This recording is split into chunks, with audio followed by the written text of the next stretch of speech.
Get ready to profit in 3, 2, 1.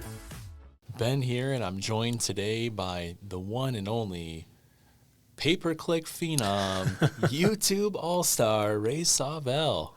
Hello. Thank you, Ben, for the kind intro.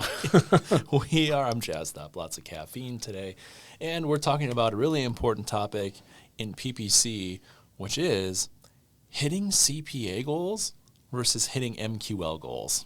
A juicy one. I know. Well, and to quickly define terms here so we don't lose everyone in the first 9 seconds of the podcast, CPA, cost per acquisition, sometimes called cost per conversion, and MQL, marketing qualified leads. So going beyond that conversion. One step deeper. Only qualified ones. So guys, we are B2C lead generation search engine marketers, and I'm going to guide you through this discussion today. And let's start, Ray, with this. What are the greatest risks of hitting your CPA goal consistently? You know, that false sense of security, you're crushing it, take it away. What do you think? I would love to. The biggest thing that I tend to think of is you're optimizing for efficiency versus growth. So the numbers that the platforms give you might be lying. They may not be telling you the entire story. So a good example here is you could be leaving revenue on the table. So Google Ads might be giving you one number where you're getting a ton of conversions, whether that's a form fill if you're a lead gen business or e-com, but obviously we're talking about lead gen. So you may be optimizing for as just many conversions as possible versus qualified ones. That's why you need some type of data connector, which we'll be talking about here later. So things like Salesforce or HubSpot to really understand down funnel what those marketing qualified leads look like. So when I tend to think about risk, that's probably the biggest one. You're not comparing apples to apples because you're just looking at the amount of total leads coming in versus qualified ones. That's so interesting. I tend to think in terms of like frameworks or models, and so I'm thinking about this through the lens of a negative feedback loop where imagine you're working with an agency, you're running Google ads, Facebook ads, LinkedIn ads, whatever, and every single month they're coming back and saying, great news, we cut your CPA, it's down 10%, yes. It's down 10%, it's down 10%. Maybe you're getting a similar volume, maybe a slight lift in total conversions or leads. Maybe they're down a little bit, but hey, the efficiency is great and we need to cut some marketing budgets, so it sounds good. And so it can create this negative feedback loop where there's downward pressure on the cost per acquisition that is maybe needless, because if there's opportunity to acquire more customers at a similar or somewhere in that range of CPA, but you keep going, now you're cutting off a ton of potential volume that you didn't need to. And you're in trouble. I mean, you are from a growth perspective or even a replacing churn perspective. Yeah, that's so interesting. Can I give like a real life example here that is maybe a little bit of a horror story, and I would encourage the listeners to maybe go check this out themselves if this rings true with them. So a year and a half ago or so, Performance Max was introduced. And what that is, it's all of Google's ads inventory in one campaign. It's got search, shopping, video, display, all that good kind of stuff in one campaign type. Now, the reason why this is so important, why optimizing for MQLs versus actual conversions, and it kind of goes against your all the points that you were just talking about, is the platform may be telling you that you're winning, but it's optimizing for junk. It's optimizing for the example that we had here is we had a client who was optimizing for chats, so like a softer conversion, but PMax or Performance Max was optimizing for just low quality chats, which were most likely bot traffic, instead of optimizing for phone calls or form fills, things that were slightly more qualified, and these platforms were reporting that they were winning when in reality it was just garbage. So cost per conversion was looking good, but in reality, cost per admit or MQLs were really hurting. Yeah, and so there's a huge delta between did it convert and was that an MQL? We'll talk about that later, thinking about that ratio. But yeah, just the idea of quality. I mean, I think that brings into question within PPC, you're thinking about what's your campaign optimization objective. Yep. And if you can optimize towards something further down in the funnel, if there's enough volume to do that, you should do that. But back to the idea of, efficiency versus growth, it's like you're always kind of trading off volume and efficiency. That's how I think of it. And, this idea of like the marginal conversion, right? I think the way we're actually going to have a whole other episode about this, and I think we've done some recent LinkedIn posts on the company page about, the golden metrics and lead gen. But the whole idea is like if you truly understand lifetime value for a patient, for a customer, or at least, maybe a good fallback if you don't have great data yet, would be like average revenue per year, per user, something like that, yep. Right?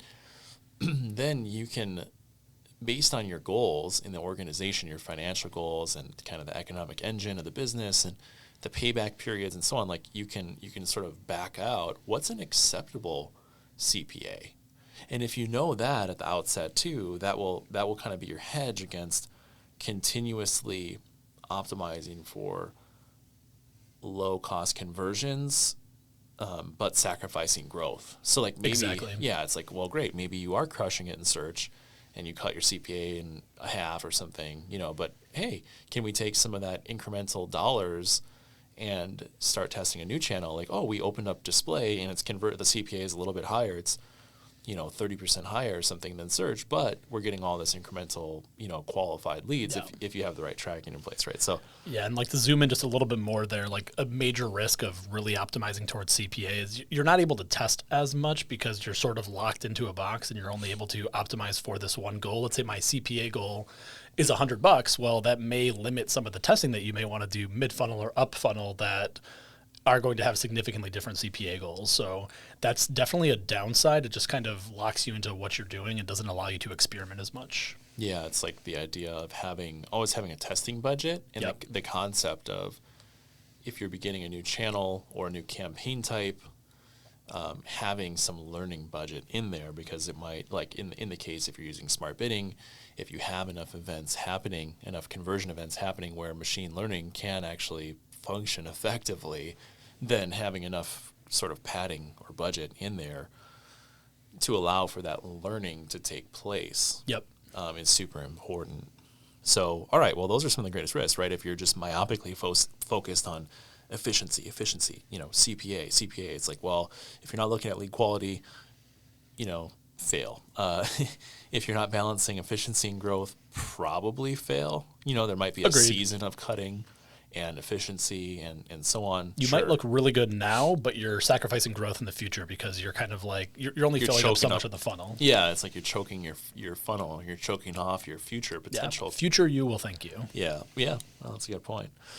And so this idea of kind of building on that. So what you count as a conversion matters.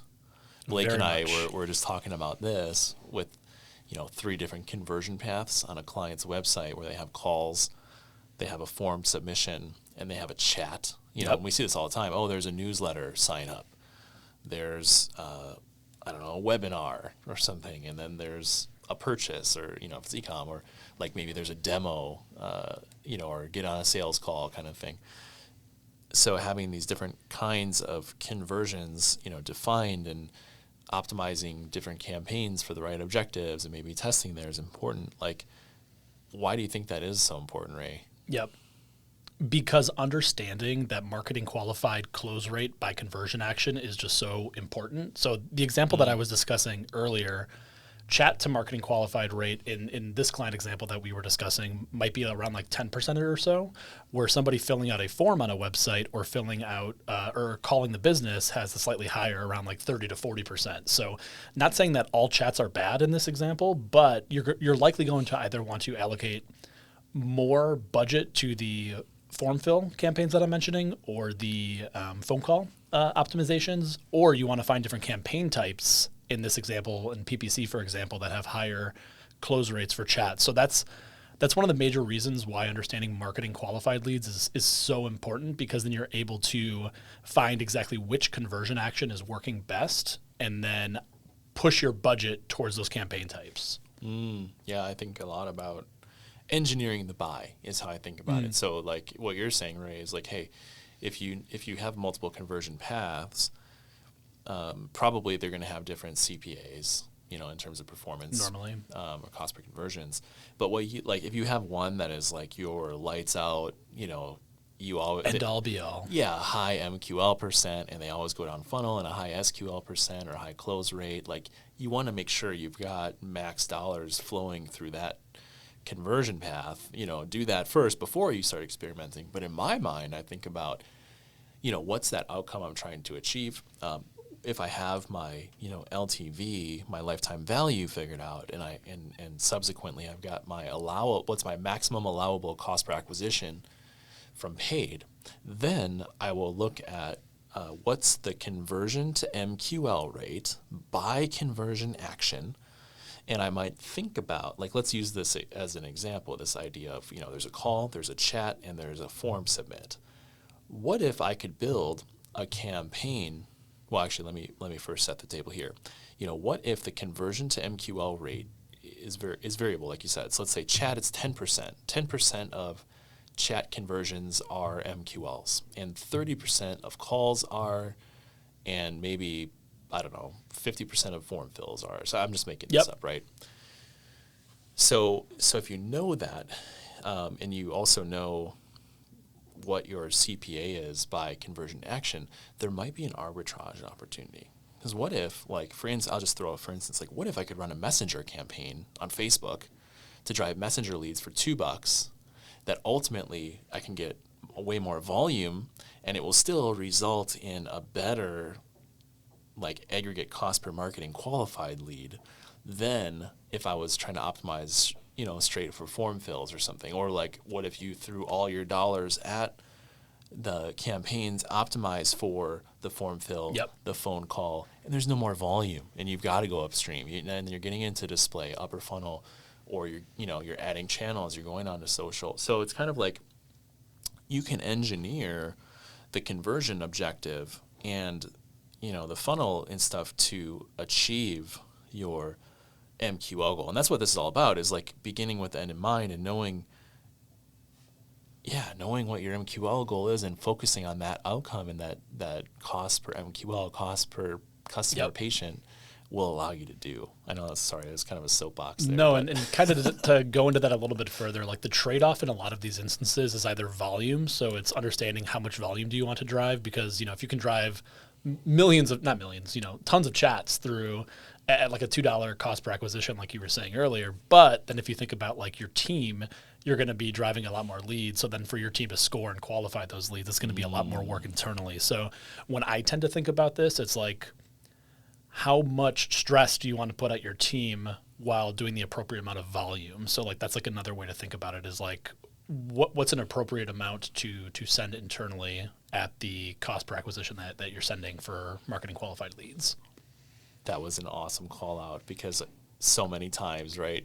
Like, oh, the sales team can't handle that inbound lead volume or whatever. They can't work on it, and they can't do that work to kind of qualify. Yeah, and you can talk about strategies to like pre-qualify people and different funnel, webinar funnel or what. Yeah. I'm sure many listeners have ran like Facebook lead ads, for example, and they're like, oh man, my agency or my team delivered so many junk Facebook lead ads because it's low quality or it's garbage. And it's like, well, how do you optimize better? And it's like a different conversation, but like it falls directly in line with like marketing qualified leads. Like, are they qualified? Are they not? Where do you put the budget? And that's kind of like where how is the buy happening? Like, where are you putting your dollars to work most efficiently for you? Yeah, that's cool. And you can do the same kind of engineering within the lead ad itself or within the forms on your website. And same thing, you're usually trading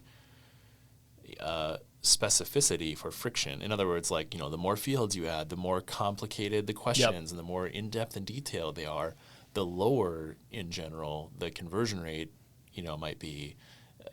So it's like trading off there too. It's exactly. Like, do you want more burden on the team working and qualifying, and you're hedging for everything. Volume? Yeah, exactly. Yeah. So that's another way to think about it is volume versus stress on your team. Yep. And then we talked about, for lead generators, right? Thinking about like down the funnel, it's like, well, you want to know, your website session to conversion rate. You want to know your conversion to MQL rate, your MQL to SQL rate, your SQL to close rate, and then know your lifetime value, your average revenue per customer. So if you know all those things, that's great. And like you'd probably want to know the absolute numbers and the percentages, and then you'd want to know like the cost for all these different stages. You know, and some of these are going to be pegged to some kind of goal. But this, if you do know those numbers, you can look for opportunities or sticking points, you know, and that can give you hints about, oh, we're driving traffic, it's not converting. Well, what's going on? Yep. You know, we're getting MQLs, they're not closing. Well, what's up there? You know, we need to dig in. Yeah, and I think all of these are conversations that you need to be having internally or with your agency partner, your team, or whoever that may be, because if your team is optimizing strictly for conversions only, like this goes back to the risk piece, like that's a risk in itself if you're only optimizing for these conversions. So understanding how to look at like these close rates or MQL to SQL or session to conversion, all that kind of stuff are conversations that you should be having internally and working towards something. So I think that's like a key part is this isn't data that's going to come overnight. This is data that you're going to have to spend time with. You're going to have to battle test. Does it make sense? And then start to like roll out and implement throughout your campaigns and strategies. Yeah.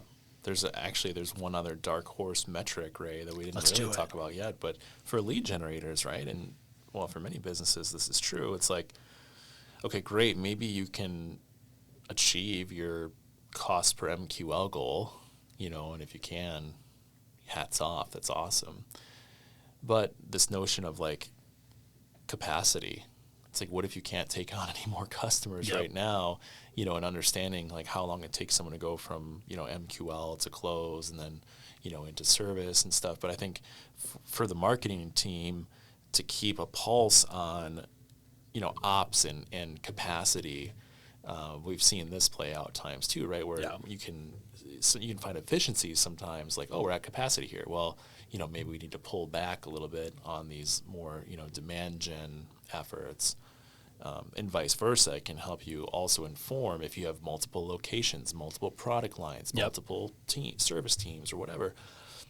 It can inform you like, is your PPC budget aligned with that business outcome you need to drive ultimately, you know, hitting a census in this treatment center, you know, having X customers from this product or whatever. Yep. And I think understanding like chats, for example, might take, I'll make up a number, a month to close, where phone calls might take 2 weeks to close, for example. So if you are at capacity and you can't increase that capacity, understanding like, hey, maybe I need to push more chat conversions now because we're not going to have room for a month or whatever time until you do have capacity. So that's another key point. Yeah, that's really interesting.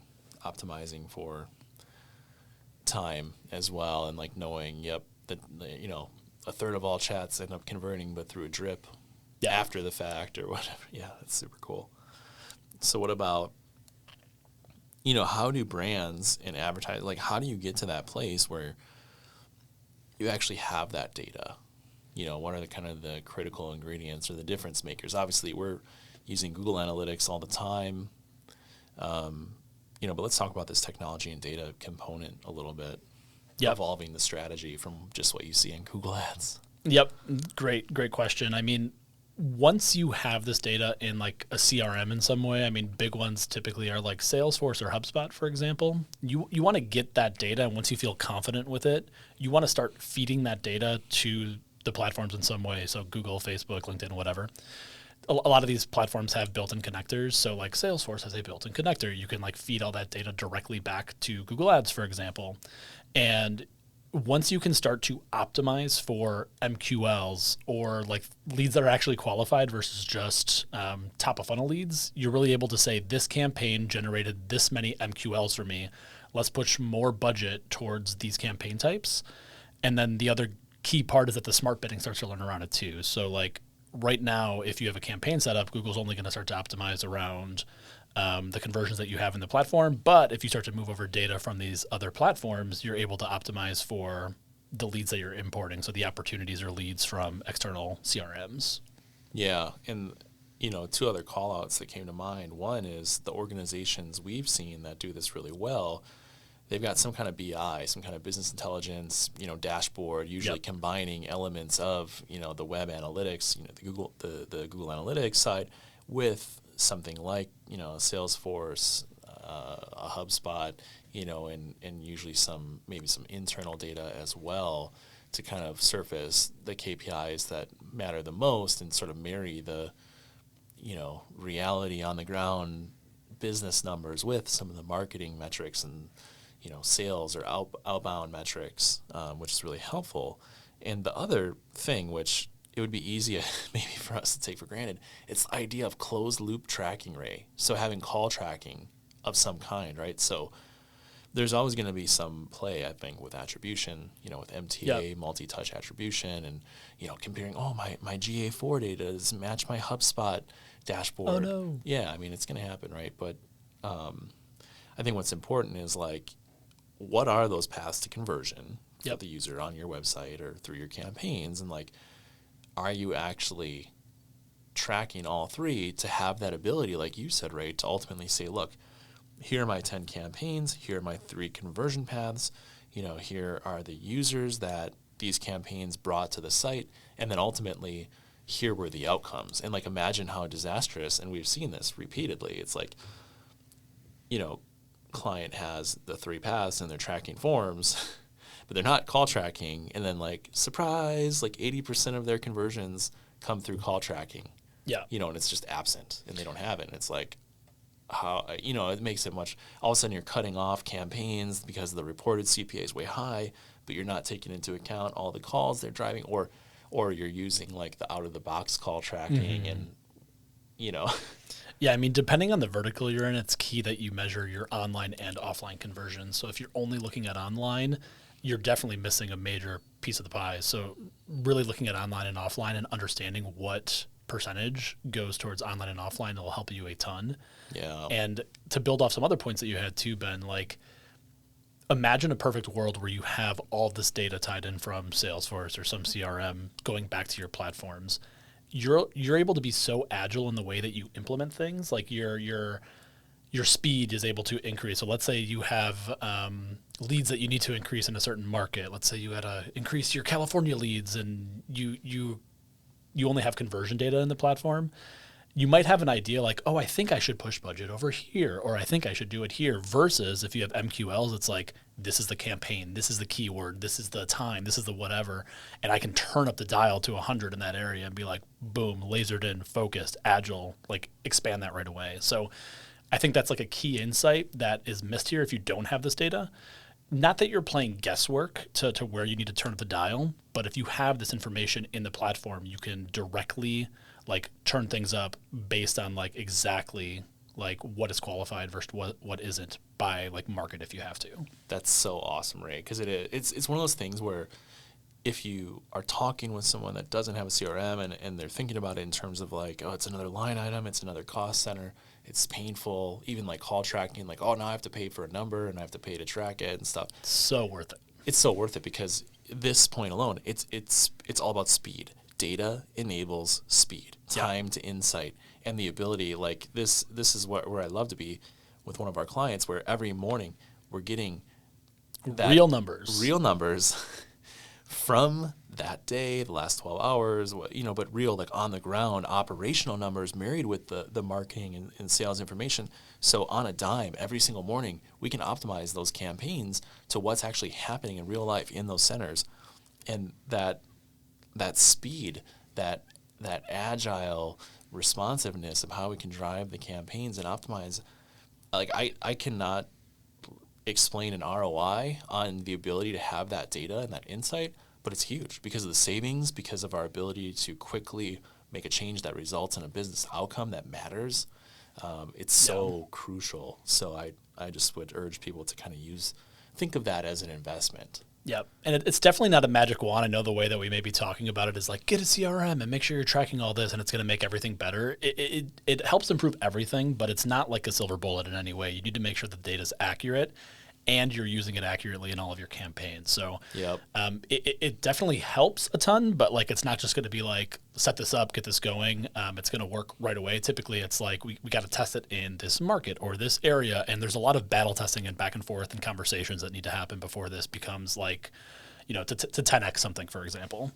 Yeah, and it's one of our 4 pillars, you know, data, targeting, creative, structure. Data is the first one, you know, for a reason, because without it, you know, that your effectiveness tends to drop. But, you know, you can baby step this. The whole goal, I think, is to always be working on the 4 pillars. You're always working on, you're always evolving it, you're always testing it. You know, it doesn't have to be a huge, like, hey, now we're going to go and, you know, drop 6 figures on a software license or something. Like, there are tools you can start to directionally get closer, you know, with a lower kind of overhead, and that maybe are more accessible for organizations of all different sizes. But man, that's super cool, Ray.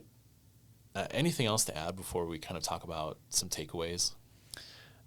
I would say, again, I echoed this earlier, but have these conversations. They're so worth it. It's going to allow you to, again, being fast in these key decisions is really important, but have these conversations internally with your partners, with your team. It's going to give the team that you're working with transparency to the numbers and like allow you to make impact to the bottom line. So it just have those conversations. Yeah, I love it. I mean, for takeaways today, we want to leave you with several questions to reflect on. You know, one, does your agency have this data to guide their decision making? Without it, it's kind of like, sad. Yeah, it's like their efforts are totally hamstrung, you know? And 2, do you have a process to regularly review these numbers, all the numbers down the funnel, and you know, the percentages, the ratios that we talked about, the absolute numbers, the comparisons, the capacity, and so on. And 3, do you have a strategy to balance growth and efficiency? Yep. And I would say, you know, if you haven't had these conversations before and you haven't like done this like process to help review these numbers, both Ben and I and like our team has had experience, you know, working with these types of numbers with clients. So ensuring that like you regularly have these conversations and we know like the questions to ask. So those are the type of things that you just need to be comfortable talking with to ensure that your marketing partner can help move, you know, your goals forward essentially. Right. And I think ultimately, you know, big picture takeaway for marketing leader, for leadership team, C-suite folks, it's like, how can you best align incentives of everyone involved, from marketing coordinator, agency, CFO, everyone involved, aligning those incentives to achieve the business outcome you ultimately care about. And that's why, you know, we focus at 2100 Digital on the business outcome and results-based marketing to achieve, you know, MQLs, closes, patients, new customers, lifetime value, to achieve those things over the leading metrics of cost per acquisition. Yep. And a different way that I think about that, Ben, like we've had these conversations several times and they're not fun, but like if we're doing our job and like paid is like winning and we're like, oh, paid is up 100% year over year, we're getting you so many more leads, but the overall business goals are down, like it's a fail. Exactly. In your example, Mission like we're not failed. rowing in the same direction. Like in the perfect example, like metrics are up and everybody has that same common end goal in mind. Yeah. Yeah. Well, hey, if you don't know where you stand today in relation to this in your pay-per-click campaigns, reach out to us. hello@2100digital.com. We'd love to chat. We'd love to have a conversation and learn more about your goals and your current situation and see if we can come up with a plan to get you to that desired outcome. See ya.